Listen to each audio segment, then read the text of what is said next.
has been played here. Xbox Your will be team followed by is from the side of banned. VFM. And what are they going to do? Are they going to be banning off the Xbox once again? No, actually, sorry. Banning off the Kufra? Yeah, Grok? I think it's the Kufra and Grok is the two most obvious one. Unless VFM decides, okay, maybe the biggest problem is the hideouts. Then the hideouts can be in consideration as well. I don't think you need to kind of prioritize the Kaja that much in banning him. You can always take him, but Your RRQ, they would team take out is Kaja banned. themselves. Yeah, Kaja being banned here. So Kufra is kind of going to be out in the open as well. Maybe the Kufra or the Grok. But Grok has been nerfed a little bit here. But as a frontline annoying tank, it's still one of in-your-face kind of tank heroes where a lot of teams is going to be prioritized first pick here. So if you let the Grok slide, you let the Kufra slide here, you may consider opening things up like what? The Esmeralda. Nah, Esmeralda is pretty much going to be open anyway. What are heroes? Cho is kind of open as well, but I'm surprised no one actually banned off the Cho or picked it. Yeah, it doesn't seem to be in the meta for some of these players. One thing about RRQ is I love this Kaja ban for two reasons. First of all, RRQ, they have the first pick, so they know that they can go for anyone other than Kaja. And because they have priority to pick, Kaja would be the natural go-to second pick, right? By banning out the Kaja, you're forcing VFM to not have that second, to not have that backup, to not have priority of the first pick. And RRQ, they should be locking in this Grok instantly. Kufra is available, but it doesn't sound as juicy as it used to be. Yeah, no, I have to disagree. Kufra is like a really, really strong tank, regardless or not. You know, ever since it came out until now, I've always thought that it's a strong hero. Even now they took a huge nerf, it's still one of the top picks here from most of these teams. But like you said, it might not happen. But yeah, sorry, it has to be first pick. It has to be. Nice. Yep, Esmeralda. Esmeralda. Okay. And yeah, it makes sense for Esmeralda. It does make sense. It definitely makes sense just because the hider is kind of out on the pool as well. Not many heroes can actually deal with it here. But RRQ, they have a little bit of flex pool as well. I've seen a couple games where RRQ, they actually play the Kagura on the mage role. If you don't exactly want a Harris pick here, because Harris's shield kind of like gets negated from all this shield burst, or maybe even the burst coming from Esmeralda themselves. So I'm not too sure exactly if they want to poke it off, but they're going to keep it out and open here. But now Lolita getting picked off here, so Kimi is going to be kind of denied here from the RRQ, considering that they picked off the carry already. Yeah, and great block pick from VFM as well. And I like the fact that you bring up Kagura, because RRQ, Lemon from RRQ is the one that is the top Kagura in the region. Since that he won't be playing today, it's totally fine. RRQ still have that in their pocket if they want to bring it out. But that Lolita pick, RRQ, they picked Lolita in game 2 against Evos. So now they're gonna go up against the same pick that is denying that Kimi that we expect to come out. And because of that Lolita, RRQ says we're not giving you Granger because it is such an gonna be an obvious pick for VFM if it goes through. Yeah, the Granger pick will be really nice here. Good smart ban there coming from RRQ, just because the Lolita is kind of in the favor of VFM. They don't exactly have an answer or counter to actually block off some of those bullets coming from Granger. But if they force VFM to go for the Cloud again, I'm pretty sure RRQ has an answer for that. And Helker is kind of still in the pool as well. They didn't exactly show their off-lane pick from RRQ. So they have the flexibility coming from Sin's drafts, especially from Sin's draft, and also I Am Jago's draft, where they can play most of the assassins off-lane roles, and also from the mid role here coming from RRQ. So I feel like the mind games is going to be in the factor here. But VFM, seems to me, they're going to be prioritizing on the Tamus pick here. I wouldn't be surprised to see the Hellcut pick once again, but it's going to be tough because the Kufra is in the picture now. Yeah, and Hellcut would not seem to be such a juicy pick, at least for RRQ. The Tamus ban, same as last game. You don't want to deal with this really strong solo lane fighter, and just not ideal. And Leomord, I did have this hero on my mind for VFM simply because last game, it did not go well at all for them in any of the lanes. Leomord is one of the safer picks, has minimal counters minimal heroes, able to survive through the early to mid phase regardless of the situation, and has decent scaling. Yeah, the Phantom team is going to be one of those teams that are going to be focused about as well. I like how they ban up the Tamus. RRQ is going to be figuring out how do we deal with this with this Leomord here. Seems to me it's going to be the Badang God special. We are talking about some wombo combos coming from RRQ, and I like how the Badang can kind of shut off the Leomord a little bit here. Early phase is not that great here, but it was the mid to late game here. If you're worried about a Phantom Seed here, why not just burst him down on the spot then and there? Yeah, and because of that, of course, now Liam poses an extra layer of threat, right? You have Vin, you have Liam, these two frontliners. One, they can both split you apart. And sure, you have the Kufra, Esmeralda, Lolita, they all sound really juicy, Phantom Steel on the Leo mod, but this Gord alone basically shuts down what VFM might try to do, because none of them have the mobility. Maybe the Esmeralda, maybe the Leon, but even so, with Grok and Akai in the picture in the favor of RRQ, it's not going to look easy for VFM. Yep, double mage setup here coming from EFM, but at the same time here, I'm a little bit worried here from RRQ, just because the God doesn't exactly have a lot of mobility. You have a lot of burst damage potential and range here, but if you think about it, VFM has heroes that can dive the backlines. You have the Hari, you have the Leomod, we have the Esmeralda, we have the Kufra as well. One wrong move from RRQ, things will go south immediately here. So this is going to be one of the best chances here for VFM to try and take the win against RRQ. Yeah, and all eyes will be on Teeny and T-Max again, both the Teeny, especially on the Lolita. We've seen RRQ pull up an amazing Lolita game. This is now VFM's chance to probably bring this back. Definitely. And Retribution up on Harif as well. So this is where VFM is going to try to contest some of those total buffs or maybe the steals here. Whereas RRQ is going to be focused on those kind of team fights where they're going to force themselves that, hey, we need to win every single team fight. We don't need objectives. We don't need steal here. Kill them all, take the objectives for themselves. Yeah, and this is a complete reversal in roles. Last game, VFM, they picked the team fight composition. They were the one who was starting the fights to look really flashy, colors flying everywhere. It seems like the health bars from RRQ were dropping, but we mentioned it time and time again, RRQ pulled back because of that amazing lead that they got. This time, VFM, they can kind of still go for a team fight, but you can see that the focus is more towards protecting the cause. Yeah, speaking of protecting the cause here, prediction-wise, who do you like more? I'm still leaning towards RRQ. It's not just because they are the stronger team, and it's just how this particular draft kind of pan out. You kind of have the carry second pick. You don't normally see it. Normally carry, you kind of second phase it because she doesn't fall into the priority of ban. But the fact that RRQ pick up the carry and Akai was a big block pick to VFM. But now we're in game number 2 of this best of 3. RRQ, they just need one more to secure the 3 points. Well, I beg to differ from you here. I feel like VFM has a really strong chance in game number 2. But ladies and gentlemen here, those of you watching at home, this is RRQ going up against VFM on the game 2 here in this second series for the MLBB World Championship M1. Yeah, I think if VFM can take this away, it's definitely going to be that big upset that a lot of teams might not have seen coming. People were looking at Evos as Evos could be the team that kind of take down RRQ, at least take one game out of them and draw bloods from the Kings. But if VFM do so, there's a big statement from possibly a team that no one paid too much attention to, at least in Group A. Oh, I like what RRQ is doing here. They're going for the triple wooden mask. They're going to leave the Badak all by himself up alone here to soak a little bit more XP and go for the pre-4 stages here, trying to get at that level 4 up as quickly as they can before they take the next team fight. They want to shut down this Esmeralda relatively quickly here, and that's exactly what RRQ is trying to do. Whereas VFM, they are going to be using their usual play styles here. Yeah, and I like the respect given from RRQ in comparison to the first series against Evos SG, where they were like, "Hey, we're gonna walk right into you and take you on." RRQ for this series at least, they've been playing a bit slow, maybe because of what VFM the uncertainty of what VFM can bring to the table, but at the same time, it's just patience from RRQ. Just amazingly good discipline from this team. Yeah, how long can they be patient? That's going to be the question here. They have the Grok to go for the aggression here, but I can see that they're going to be using the Grok not just as an aggressive open, kind of like an open ward where he's going to be opening up the map here, but I can see that it's mainly used to try and zone or push back any guys from VFM from diving the God from behind, which is exactly what they're trying to do here. I am Jago, he's already have the 4. Is he going to go for the laser beam? Let's see, but as of now, Lucky. They do find Lucky, but here comes the fantasy for Teeny. Jump straight on the tutorial, will get the pushback onto him, and here comes Sai. They're going to flicker right in, and Teeny will get the first blood onto Carry. Very well done. Liam goes down as well. That's a double kill for Teeny, and guess what? VFM, they want to go for more.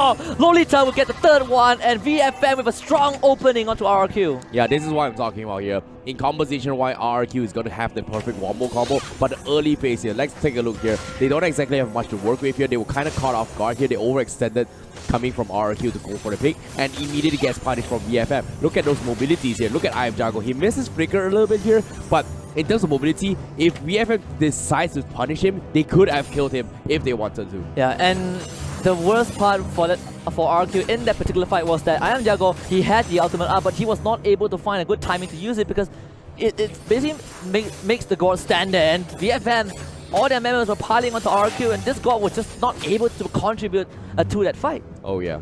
But it's not over yet here. Now they have the next ultimate here. RRQ, they have to play this a little bit more patient here because as of now, they want Sin to come up online here. And once Sin comes online on the Badang, this is where things are going to get a little bit more interesting here. But as of now, VFM, they are not going to be putting up the pressure here. It seems to me, RRQ, they're fighting for opportunity. They might scout out Brawly. They do see Vin as well. T-Max will be defending that quadrant of the jungle, and what makes it worse for RRQ was that Tuturu was involved in that first fight and also died off. So now you're gonna slow down the carry, which is perfect for VFM. Tuturu, the gold crab here is going to be up for contestants here. You can see commitments coming from RRQ, but this commitment has a reason for them here. You can see RRQ, they want to stall the gold crab here so they can buy a little bit more time here for Sin to come over line, but slowly but surely, rotations are coming in. They might cut it here. Oh, nice wall there. He stole it away, and Liam kind of isolated the Hurricane Death, but again, here comes Teeny for killing spree, and Liam not long for the wall. Harry will bring it out, and it's Hyde with that 5th kill for VFM, and RRQ collapse. Nice wall there, seemed like a good start, but RRQ got baited. Here comes the Aura, but Brawly, not enough damage. They need more on Sin. It's not over yet as well. RRQ, they will lose Tuturu down below, and VFM, they're back in the game. Yeah, VFM, you talk about how this team is the aggressive team. They are the aggressors. They like to take fights. Game 1, they took the fight, even though they're on the back foot. Guess what? Now they have the lead. They're going to keep doing this, and they're not going to stop. Yeah, just based on the draft. That's the power of the Kufra, right? Like you see, RRQ was a little bit afraid here. Most of the times, Kufra was just in your face. They're afraid of those Tyrants' rages, afraid of those Tyrants' revenge as well. And we have not seen a really big play coming from Kufra, from VFM. But RRQ, I'm pretty sure in their minds here, they're very worried about it. Yeah, and because of 2 botch fights, RRQ now, they are on salvage mode. They need to kind of fall back onto low economy mode just because Tuturu was not able to gain any benefits off of that. 2 deaths for this carry. You're relying on this carry to kind of shred through the Kufra, shred through the Lolita, and they're not getting any of those benefits. Wow, the gods out here pretty much expanded trying to take the turtle buff as well, but unfortunately to say, he was actually secure from Sin from the side of RRQ, but now Salmon Force committed, Vin as well, going to go for the flicker here, wall charge as well. Liam needs to force the back out, no Hurricane Dash, but nice out here from Bada, connects onto, is it gonna be enough? No follow-up indeed here. RRQ, they had to back off because guards used the ultimate here, but VFM, they're gonna be at a stalemate here. They're gonna try and defend this tier 1 a little bit longer here from the side of RRQ. VFM, Calamity Reaper up on high now. They're gonna focus on this tier 1, but no, the Hurricane Dash from Leon takes the Phantom, takes TD away. They get 1 kill despite that, and RRQ, that is gonna be a small reward there. Yeah, that is gonna sting for VFM, and the idea was correct. Teeny wanted to play the zoning game, but kind of ignore Liam, who was there, who was ready with a Hurricane Dance, just pushes him back to that inhibitor. No way for this Lemon to get out. Worst part was VFM didn't get the tier 1 tower, and now RQ able to get that small lead and on the hero with the highest bounty and a streak as well. Fantastic defense there coming from RRQ. Like, they took that situation really well. They took the most minimal damage possible here with the biggest impact, and that's exactly that. And I feel like they've got more than what they actually asked for, but now can they get even more here? 4k deficit, but now slowly but surely this is where they come up online because Tuturu is 0-2-0, but one more good team fight. This is where RRQ will snowball their way back into the equalizer score. Yeah, and VFM playing that 1-3-1, you have both Teeny and High going for a split push. They're putting pressure, using their front line on that middle lane simply to keep RRQ occupied. The God is now forced to protect that structure because that tower is so important for RRQ. You don't want this Lemon to run around your jungle, and that is why VFM has so much space to work with. They get that free turtle as well. And we might see it engage if VFM finds the chance. Yep, double main setup here from side VFM. They have the online timing right now, and they need to capitalize on this. And RRQ, surprisingly enough, they still pull the map into this middle tier 3. They don't exactly want to give away the map control away, and RRQ perfectly understands that they've bought enough time now. 7 minutes has passed. Will they be able to contest this buff here? They need this buff from RRQ. They want to stand a chance to come back here,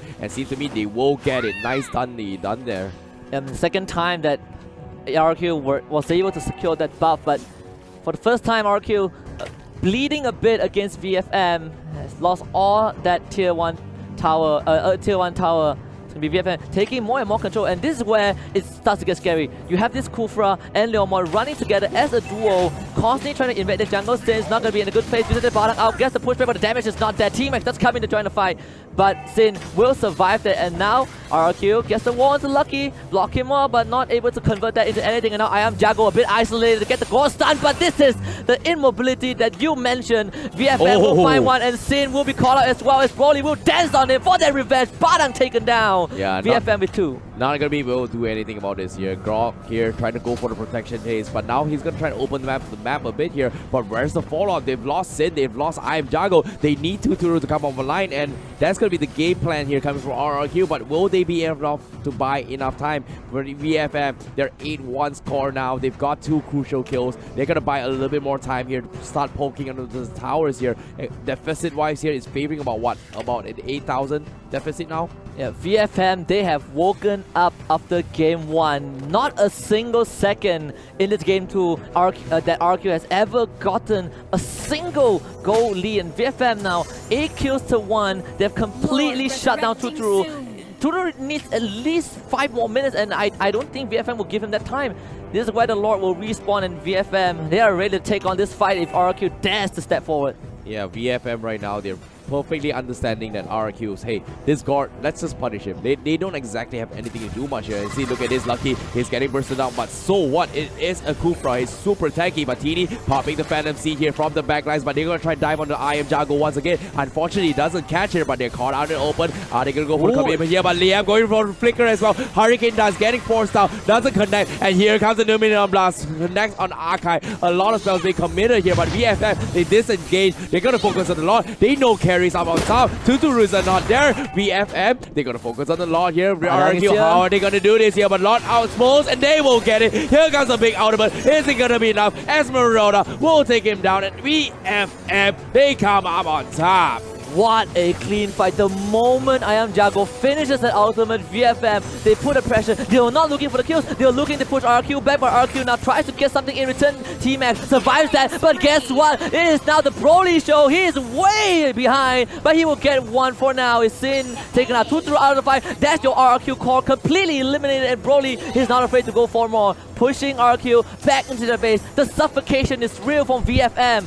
And with the lore secured, it seems like VFM, they are looking for their own payback. This is going to be a tough one. Yeah, like you said, they need the payback. They've got the understanding here, but unfortunately, they were sitting on the sides watching how RRQ playing on the sidelines with that guard pick, and this is where their results are here to show. We are not here to lose. We are here to win it. RRQ, you pull the guard strat, we have an answer, and this might be game, but at the same time, it's not over yet to the Fat Lady 6. RRQ, they're not in it to win it. How will this go down? Yeah, and I mentioned about the Leomord pick early on. His decent scaling, that is not easy to shut down. He always has this window to recover, and VFM, they use him to maximum efficiency, and now they're engaging on their first inhibitor with the Lord, and it's a big ultimate coming down from VFM. They will take down the Gauntlet straight to the backline. I am Jago will be able to survive that. Carry will take down that Lolita, but VFM, they're going to continue this pressure for a bit more. Hide on the killing spree. Second inhibitor inside, and they will be able to take down their structure as well. Broly jumping right in straight against Liam, needs to desperately protect this place for RRQ, but no, mega kill, and look at High going crazy for that wipeout. Triple kill for this Harif,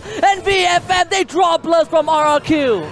VFM right now, they take that win. Retaliation indeed, and RRQ, they lose game number 2. Yeah, but like I said as well, I'm never a big fan of guard bottom strategies. It works out, but if you show that one time, immediately people will have an answer for that, and that's exactly what VFM did. They were sitting with us as well on the sides here. They were watching how RQ played that against Evil's SG, and they came out on top because of that. They planned a new strategy for it, and this is the answer the answer. But at the same time here, we're evening a score. We're resetting it here in towards a best of 1 series in a sense, where we're heading a bit towards game number 3. Who's gonna come on top for this?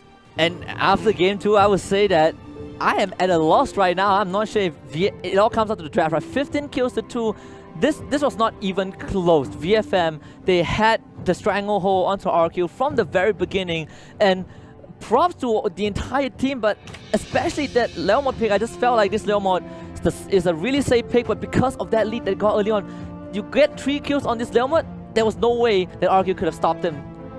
Yeah, not to mention as well, Hyde has like 605, the MVP coming from the side of VFM. But before that, let's take a little bit look into what's the highlight here. Brought to you by U Mobile, but at the same time, let's take a look at how it all broke down here. Starting fight here, they overcommitted from the side of RRQ, and because of that, they immediately get punished here. You talked about the Leomon, the Phantom Sip coming in. They managed to take a lot of kills here, and because of this, they immediately slowed down the entire aggression or progressive coming from RRQ. The next play here was a huge wall from setup coming from RRQ, but unfortunately,